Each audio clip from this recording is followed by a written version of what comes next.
परम प्रेममय जुग पुरुषोत्तम श्री श्री ठाकुर परमाराध्या जगज्जननी श्री श्री बड़मा ओ समस्त इष्ट परिवार श्रीचरणे मोर कोटि कोटि प्रणाम एवं आजिर एही वीडियो देखुथिबा समस्तिंकु मोर आनंदित जयगुरु।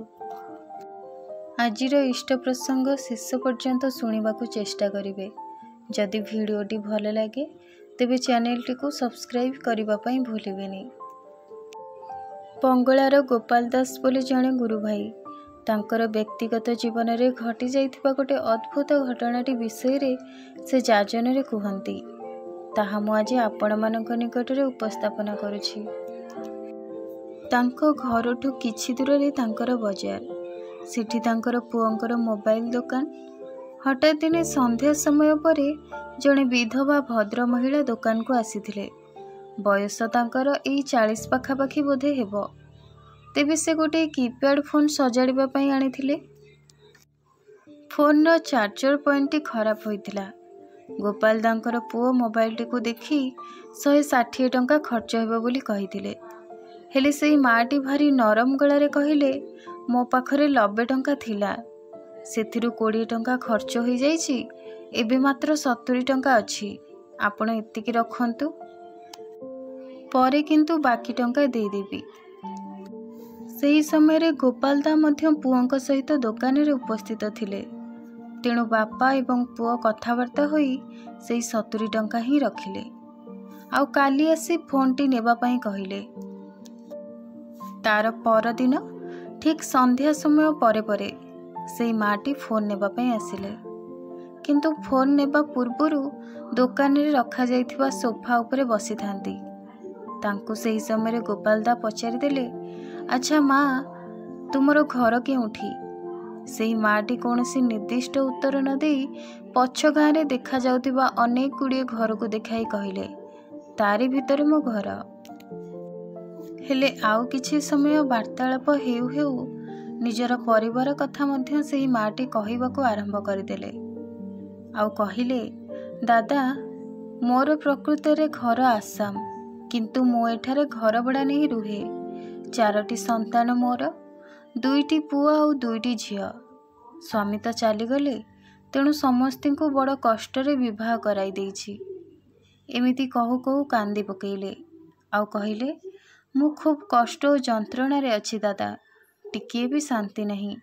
स्वामी चली जावा परे जेउ संतान मानकु मोर सर्वस्व मणि दुख कष्ट रे बढ़ेइली, सेई मानक पई मु आज अदरकारी। एहा सुनी गोपाल दा तांकु परम दयाल श्री श्री ठाकुरंकर कथा कहिले। ठाकुरंकर जाजन कले। श्री श्री ठाकुरकर कथा सुनिबा परे सेही माटी को बेस भल लागिला। तेणु से गोपाल दा को कहिले, दादा एही कथा सब सुनी मोर आत्मा को शांति लगुछि। आउ ई गोटिए कथा को से बारंबार ही गोपाल दा को कहिले। तेणु गोपाल दास सेही माटी को कहिले, जदि सद्गुरुंकर कथा शुणी एते शांति लगुछि तेबे भावत माँ, जदि सेही सद्गुरु को ग्रहण करा जाए आउ पाखरे पाई हुए तेबे जीवनटा केउं भली रूप नहीं पारे। एहा शुणी तत्क्षणात सेही माटी कहिले, आपणकर घर ठिकानाटी ताहाले दियंतु, मु काली आपणको घर को आसीबी, मते सद्गुरु ग्रहण करिवार बाट बतई देबे। गोपाल दा तांको घरर ठिकानाटी भी देदेले। तापरे सेही माटी तांकर फोन नहीं फेरी गले। सेतबेलकु समय प्राय होइथाय 9टा। से चली जिबार किछि समय परे पाखर जणे दोकानी आसी कहिले, किरे बाप पुओ दुहे कांथ आड़को चाही कौन एते समय धरी कथा हेउथुला? गोपाल दांकर पुओ तांको कहिले, एका एका कथा हेबु काहींकी? जणे काकी मा तो आसीथिले तांकर फोन नेबा पई, तेणु बापा तांको सह टिके ठाकुर आलोचना करुथिले। एहा सुनी सेही भाईटी कहिले, कहीं मु तो काहाकू देखिनी तुम दुहींक छड़ा? तेबे लागुछि तुमे दुहे बोधे मो परि आज गंजेई खाइछ। किछि क्षण एमिति जुक्ति तर्क परे किछि निर्दिष्ट हेला नहीं। तेणु दुकान बंद करी से माने निज निज घर को फेरी गले। तार परदिन सखाळे ଗୋପାଳ ଦାଙ୍କ ପୁଅର ଜଣେ ବନ୍ଧୁ ଆସି ପହଞ୍ଚିଲେ। ଗୋପାଳ ଦାଙ୍କ ପୁଅର ନାଁ ଥିଲା ଗୁରୁପଦ। ତେଣୁ ତାଙ୍କ ବନ୍ଧୁଟି କହିଲେ, ଗୁରୁପଦ, ମୋତେ ଗୋଟେ ବିଷୟ ବଡ଼ ଆଶ୍ଚର୍ଯ୍ୟ କରୁଛି, ହେଲେ ବି ମୁଁ ତତେ ତାହା କହିବାକୁ ଚାହୁଁଛି। କଥା କ'ଣ କି, କାଲି ରାତିରେ ତୁମ ଦୋକାନରେ ଯେଉଁ କାକିମା ବସିଥିଲେ ତାଙ୍କୁ ମୁଁ ଜାଣେ। ତାଙ୍କର ତ 1 ମାସ ହେବ ମୃତ୍ୟୁ ହୋଇଯାଇଛି। ହେଲେ ମୁଁ ଭାବି ବି ପାରୁନି ସେ ତୁମ ଦୋକାନରେ କେମିତି। ଗୋପାଳ ଦା ଏବଂ ତାଙ୍କ ପୁଅ ଏମିତି କଥା ଶୁଣି କ'ଣଟା ଠିକ୍ ବୋଲି କିଛି ବୁଝିପାରିଲେନି। କାହିଁକି ନା ସେ ଯାହାକୁ ଦେଖିଛନ୍ତି, ଯାହାଙ୍କ ସହିତ କଥା ହେଇଛନ୍ତି, ସେହି ମାଟିକୁ ଜଣେ କହୁଛନ୍ତି ଦେଖିନାହାନ୍ତି, ଅନ୍ୟ ଜଣେ କହୁଛି ତାଙ୍କୁ ଜାଣିଛି, ପୁଣି ତାଙ୍କର ମୃତ୍ୟୁ ହୋଇଯାଇଛି। ତେଣୁ ସେ ଏ ବିଷୟରେ ନିଶ୍ଚିନ୍ତ ହେବା ଲାଗି ସେଇ ପିଲାଟି ସାଙ୍ଗରେ ସାଙ୍ଗେ ସାଙ୍ଗେ ବାହାରିଲେ, ଯେଉଁଠି ସେଇ ମା ଭଡ଼ା ନେଇ ରୁହନ୍ତି। ସେ ପିଲାଟି ତ ଜାଣେ ସେ ମାଟି କେଉଁଠି ରହୁଥିଲେ। ସେଠାରେ ପହଞ୍ଚିବା ପରେ ସେଠାକାର ଲୋକମାନଙ୍କୁ ପଚାରିଲେ, ଆସାମରୁ ଯେଉଁ ମାଟି ଆସି ଏଠି ରହୁଥିଲେ ତାଙ୍କର ଖବର କ'ଣ?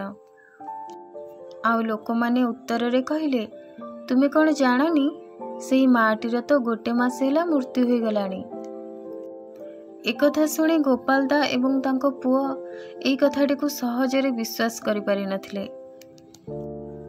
ଏ ଘଟଣାଟି ହୁଏତ ଗଳ୍ପ ବୋଲି ମନେ ହେଲେ ମଧ୍ୟ ଏହା ଏକ ସତ୍ୟ ଓ ବାସ୍ତବ ଘଟଣା ବୋଲି ଗୋପାଳ ଦା କୁହନ୍ତି।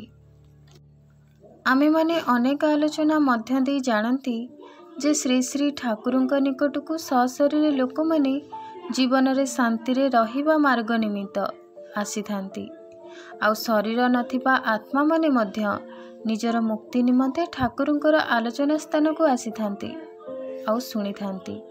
ସେହି ମା ଯେଉଁ ବାରମ୍ବାର କି କହୁଥିଲେ, ମୋର ଆତ୍ମା ଶାନ୍ତି ହୋଇଗଲା, ପ୍ରକୃତରେ ବୋଧହୁଏ ଠାକୁରଙ୍କର ଆଲୋଚନା ଶୁଣିବା ପରେ ତାଙ୍କର ଆତ୍ମାକୁ ଚିରଶାନ୍ତି ପ୍ରାପ୍ତ ହୋଇଥିଲା ବୋଲି ମନେ ହୁଏ। ଆଜିର ଏହି ଆଲୋଚନାଟି ଆପଣମାନଙ୍କୁ କିପରି ଲାଗିଲା ନିଶ୍ଚୟ ଜଣାଇବେ। ରହୁଛି, ପୁଣି ଆସିବି ଏକ ନୂଆ ପ୍ରସଙ୍ଗ ସହିତ। ସେ ପର୍ଯ୍ୟନ୍ତ ଆପଣ ସମସ୍ତଙ୍କୁ ଜୟଗୁରୁ।